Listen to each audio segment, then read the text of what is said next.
어떤 상황 속에서도 주님만 바라보라 라는 제목으로 함께 말씀을 나눕니다. 그 사회면이나 국제면의 소식을 듣다 보면 마음이 무너질 때가 있습니다. 큰 참사가 있을 때 그렇습니다. 참사로 인한 탄식 뒤에는 이에 대하여 제대로 대처하지 아니한 지도자들에 대한 탄식이 함께 있는 것이죠. 또한 전쟁을 볼 때 그렇습니다. 무고하게 생명을 잃는 젊은이들을 보고 또한 가장 막심한 피해를 입는 난민들을 봅니다. 하지만 정작 전쟁을 일으키고 멈추지 아니하는 자들은 지도자인 경우가 많습니다. 아울러 지금 세계 곳곳에서는 시위들이 일어나고 있습니다. 그리고 수습되고 시위가 일어나기를 반복하고 있지요. 네팔의 젊은이들이 정치인들의 심각한 부조리와 자녀 세대의 차별 문제로 일어났었습니다. 프랑스의 국민들이 무너지는 경제에 대한 책임을 물으며 시위를 일으켰었습니다. 우리나라 또한 다르지 않은 상황들을 수시로 맞이합니다. 이 모든 문제의 이면에는 어느 편에서든지 지도자들에 대한 문제가 있습니다. 뿐만 아니라 북한 땅에 공의와 정의는 무너졌고 탈레반이 장악한 아프간의 자유와 공의는 완전히 무너졌습니다. 세계 곳곳에 악한 통치자들로 말미암은 고통이 이만저만이 아닙니다. 이러한 소식을 접할 때 정말 1절과 2절의 말씀이 우리의 심정이 되어져 버립니다. 1절과 2절이에요. 너희 통치자들아, 너희가 정말 정의를 말하느냐? 너희가 공정하게 사람을 재판하느냐? 그렇지 않구나. 너희가 마음으로는 불의를 꾸미고 손으로는 이 땅에서 폭력을 일삼고 있구나. 다윗 또한 불의한 통치자가 다스리는 세상을 살았습니다. 심지어 그 불의한 통치자인 사울은 다윗 한 사람을 죽이려고 온 군대를 일으켜서 나라 전체를 뒤지고 있었습니다. 다윗이야말로 불의한 통치로 인하여서 가장 막심한 피해를 입었던 한 사람이었던 겁니다. 그 고통이 얼마나 대단했던지 3절에 이러한 통치자들은 날 때부터 악한 자라 라면서 마음을 하소연합니다. 4절부터 10절까지 그 악한 통치자와 불의한 지도자들이 얼마나 지독하고 악랄한지를 하나님께 다 아뢰고 탄원하고 있습니다. 4절에 그들은 꼭 독사 같다, 귀머거리 같은 살무사 같다 라고 말합니다. 5절에 그 마음이 얼마나 완고한지 마술사의 말도 요술사들의 눈에 홀리는 일들도 그들의 마음을 어찌하지 못한다 라고 말합니다. 6절에 하나님 그들의 일을 부러뜨려 주십시오 하면서 단언하고요. 7절에 급류처럼 흔적도 없이 사라지게 하시고 꺾인 화살처럼 되게 하시기를 탄원합니다. 8절과 9절에 녹아내리는 달팽이처럼 불붙는 가시나무처럼 비바람에 휩쓸려 가게 해주시기를 탄원하고 10절에 의인들이 악인이 당하는 보복을 눈앞에서 똑똑히 보며 악인들의 피를 볼 수 있게 해달라고 그 마음을 털어놓고 탄원하며 기도하고 있는 겁니다. 사실 기도라기보다 하나님 앞에서 정말 내 마음을 토해내고 있는 형편인 것이죠. 정말 상할 대로 상한 자기 속을 하나님께 토해놓고 있는 겁니다. 그런데요, 그 가운데 오늘 4절부터 10절까지가 우리에게 주는 메시지가 있습니다. 다윗은 악한 통치자들과 악한 지도자들을 두 눈으로 똑똑히 보면서 그들처럼 행동하지는 않았다는 거예요. 많은 이들이 불의에 관하여 그리고 악한 일들에 관하여 나의 목소리를 내다가 결국 그들처럼 나도 폭력적으로 행하거나 나 또한 잘못된 행위를 할 때가 있습니다.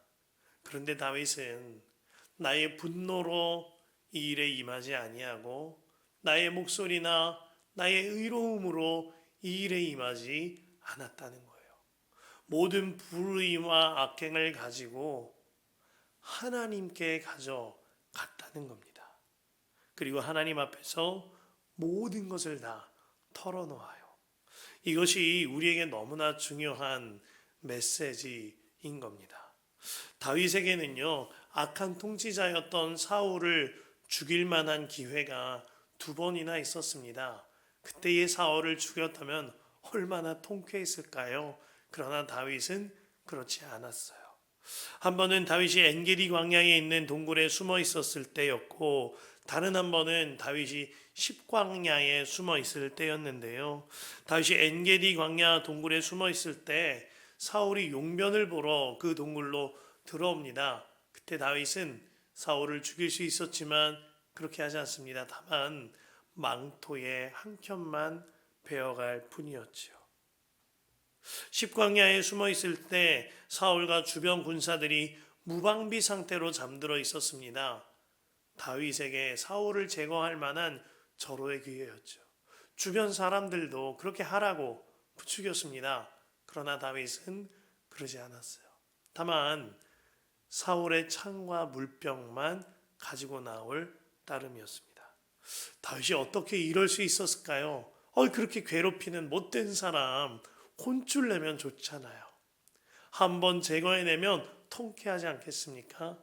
그러나 다윗은 그러지 않았어요. 그가 끝까지 주님만 바라보았기 때문입니다. 엔게디 광야에서 사울의 망토만 베고 나왔을 때 다윗이 사울에게 이와 같이 말합니다. 사무엘상 24장 12절과 15절이에요. 여호와께서는 나와 왕 사이를 판단하사 여호와께서 나를 위하여 왕에게 보복하시려니와 내 손으로는 왕을 해하지 않겠나이다. 15절에 그런즉 여호와께서 재판장이 되어 나와 왕 사이에 심판하사 나의 사정을 살펴 억울함을 풀어주시고 나를 왕의 손에서 건지시기를 원하나이다. 그가 십광야에서 사울의 창과 물병을 가지고 나왔을 때 사울에게 이처럼 말합니다. 사무엘상 26장 24절에 오늘 왕의 생명을 내가 중히 여긴 것 같이 내 생명을 여호와께서 중히 여기셔서 모든 환난에서 나를 구하여 내시기를 바라나이다. 사울이 악한 것 알아요. 다윗에게는 사울을 죽일 만한 명분도 기회도 이제는 제법 군사력도 가지고 있었습니다. 그러나 다윗은 나의 위에 계신 완전한 심판자요 재판장이신 완전한 통치자 하나님을 바라본 거예요. 그로 인하여 내게 힘이 있다 한들, 내게 기회가 있다 한들, 내게 명분이 있다 한들 내려놓을 수 있던 겁니다. 만일 다윗이 당장 칼을 휘둘렸다면 당장의 어려움은 끝났을지 모릅니다. 통쾌했을지도 모르죠. 곧장 왕의 자리에 등극했고 사울에게 이겼다라고 말할지도 모릅니다. 사람들로부터 잘했다고 정의를 행했다고 칭송받을지도 몰라요. 그러나 하나님과 다윗의 관계는 여기서 끝나는 겁니다. 다윗에게 있어서는 어려움이 해결되고 왕위에 오르고 사람들로부터 칭송받는 것이 중요한 문제가 아닌 겁니다. 하나님과 나와의 관계가 가장 중요했던 거예요. 그로 인하여 자신에게 주어진 명분, 기회, 힘 내려둘 수 있었던 거죠. 여기서 악한 통치자들 앞에서도 끝까지 주님만 바라보아야 한다라는 이 말은요, 결코 비굴하거나 연약한 말이 아닙니다. 오히려 그 반대입니다. 끝까지 주님만 바라봄으로 말미암아 나의 생각과 판단까지도 내려놓고 오직 주님이 행하라 하시는 대로만 행하기에 더없이 강력한 믿음의 행동인 것이죠. 악한 통치자들 앞에서 끝까지 주님만 바라보며 주님과 가장 가까이 하셨던 주기철 목사님께서는 일제강점기에 끝까지 신사참배를 거부하고 모진 고문을 당하다 순교하셨습니다. 한 번은 목사님을 고문하던 자가 목사님께 이렇게 묻습니다. 네가 그토록 믿는다는 예수는 어디서 무얼 하는 것인가? 낮잠이라도 든 것인가? 왜 너는 이토록 고통스러운데 그 신은 가만히 있는 것인가? 그 질문에 목사님이 이와 같이 답변하셨다 그러죠. 나는 내 힘으로 이 고통을 견디는 것이 아니요. 오직 예수님의 존재와 사랑 때문이요. 나는 내가 십자가를 지고 있다고 생각했지만 사실은 주님이 내 십자가를 지고 계셨소. 주기철 목사님이 악한 통치자들 앞에서도 끝까지 주님만 바라보셨던 겁니다. 마침내 완전한 심판자 되시는 하나님 아버지 품에 이 땅에서도 안기셨고 그 땅에서도 안기신 거죠. 오늘 11절에 다윗이 이같이 말하거든요. 그래서 사람들이 과연 의인이 열매를 맺는구나, 과연 이 땅을 심판하시는 하나님은 살아계시는구나 하고 말하게 해 주십시오. 어떤 상황 속에서도 주님만 바라보았던 주기철 목사님의 그 삶으로 말미암아 과연 사람들이 의인은 열매를 맺는구나, 이 땅에 하나님의 살아계심을 고백하게 되어지는구나, 이 말씀이 그대로 이루어진 겁니다. 주기철 목사님의 막내 아들인 고 주광조 장로님이 이와 같은 이야기를 하는 것을 읽고 들었습니다. 이런 글이에요. 제가 아버님을 그리워하며 눈물을 글썽이는 것은 옛 추억의 아픔 때문이 아닙니다. 저는 주기철 목사님을 사랑하고 존경합니다. 자신의 믿음을 세상의 명예와 평안으로 바꾸지 않았던 당신, 말로써 예수 사랑을 주장하지 않고 행동으로써 예수 사랑을 보여주었던 당신, 예수 사랑과 나라 사랑은 입으로 하는 것이 아니라 행동으로 실천하는 것임을 우리에게 보여주었던 주기철 목사님, 그런 믿음의 선배를 저는 아버지라는 이름으로 존경합니다. 그의 글과 목소리를 떠올리며 오늘 11절 말씀이 묵상이 되어집니다. 그래서 사람들이 과연 의인이 열매를 맺는구나, 과연 이 땅을 심판하시는 하나님은 살아계시는구나 하고 말하게 해주십시오. 이 말씀이 틀림없는 진짜인 거예요. 말씀을 준비하며 눈물이 났습니다.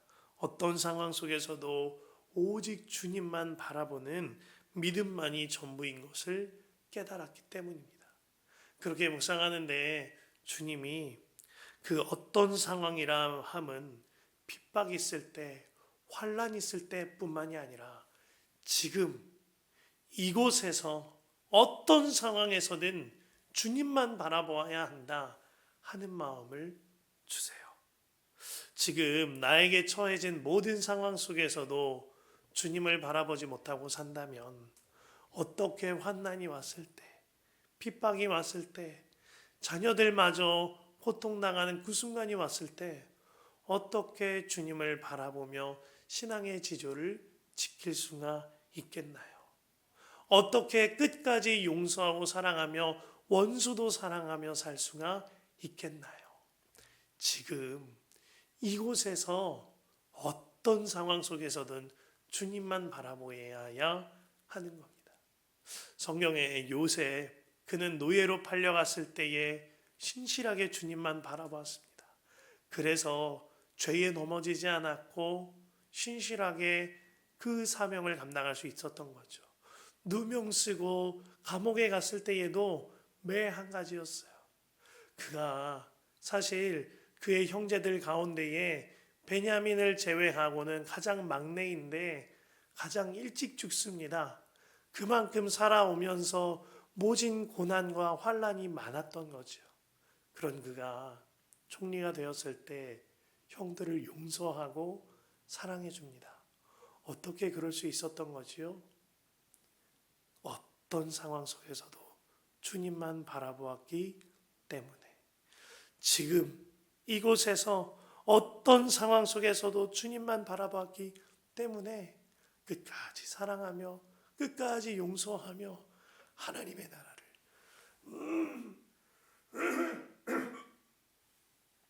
하나님의 나라를 이룰 수가 있었던 겁니다. 그 삶이 오늘 11절의 말씀인 것이죠.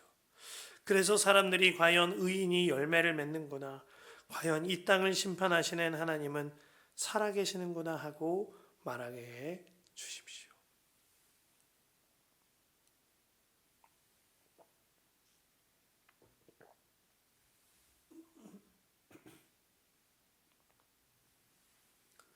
어떤 상황 속에서도 주님만 바라보는 그 믿음이 지금 우리의 삶에 이루어져야 하는 겁니다. 그 합정동에 가면 양화진 선교사 묘원이 있습니다. 그곳에서는 우리나라에서 와서 선교하시다가 돌아가신 선교사님들의 묘비가 세워져 있어요. 그 가운데 유독 제 눈과 마음을 사로잡는 구역이 있습니다. 자그마한 묘비들이 촘촘하게 세워져 있는 곳이 있습니다. 거기에는 선교사들의 자녀들 뿐만 아니라 성도의 어린 자녀들의 묘비가 세워져 있는 구역입니다. 제가 어린이국을 섬길 때 어린이국 찬양팀 아이들, 진행팀 아이들 데리고 그 선교사 묘원의 순례길을 함께 다녀온 일이 있습니다. 그곳에 있는 선교사님들의 묘비를 보고 그 자녀들의 묘비도 보았습니다. 그리고 순례를 마치고 초등학교 3, 4, 5, 6학년 아이들과 함께 나눔을 갖고 또 자기가 나눈 것을 발표하는 시간을 가졌는데요. 어떤 아이가 이런 말을 합니다. 제가 그동안 얼마나 작은 일로 투덜대고 엄마랑 싸웠는지 친구들이랑 다퉜는지 부끄러웠습니다. 이제는 저도 전도하는 사람 되겠습니다. 또 어느 아이는 이 같은 말을 했습니다. 하나님께서 조선을 사랑하사라고 쓰여 있는 글을 보았는데 그 말씀이 하나님께서 저를 사랑하사, 하나님께서 제 이름을 사랑하사라고 쓰여 있는 것 같았어요. 그 사랑을 정말 알면 저도 여기 있는 선교사님들처럼 살게 되는 거구나. 이제 내가 달라져야 하는 거구나 라는 것을 깨닫게 되었어요. 이런 나눔들을 했어요. 그리고 그 아이들이 나름대로 자기 삶에서 정말 주님을 바라보려고 몸부림치는 것을 보았습니다. 오늘 11절 말씀이에요. 그래서 사람들이 과연 의인이 열매를 맺는구나, 과연 이 땅을 심판하시는 하나님은 살아계시는구나 하고 말하게 해주십시오. 어떤 상황 속에서도 오직 주님만 바라보며 복음의 씨앗을 뿌렸던 그 선교사들의 삶이 과연 의인이 열매를 맺는구나, 과연 심판하시는 하나님은 이 땅에 살아계시는구나, 이 역사를 오늘날에도 일으키고 있는 것이죠. 주님 안에 사랑하는 성도 여러분, 어떤 상황 속에서도 주님만 바라보시길 바랍니다. 앞이 캄캄해도, 억울한 일 당해도, 악한 통치자가 눈앞에 있어도 오직 주님만 바라보시길 바랍니다. 그리하여 그렇게 심은 눈물 씨앗이 반드시 열매 맺고 심판하시는 하나님, 모든 것을 다스리시는 하나님을 증언하게 할 것입니다. 우리 함께 말씀 붙들고 두 번에 나누어 기도합니다. 11절 말씀이에요. 그래서 사람들이 과연 의인이 열매를 맺는구나, 과연 이 땅을 심판하시는 하나님은 살아계시는구나 하고 말하게 해 주십시오. 하나님, 제가 어떤 상황 속에서도 오직 주님만 바라보게 하소서. 이 기도 제목 붙들고 주여 한번 간절히 기도합니다. 주여, 하나님 아버지, 어떤 상황 속에서도 오직 주님만 바라보게 하소서.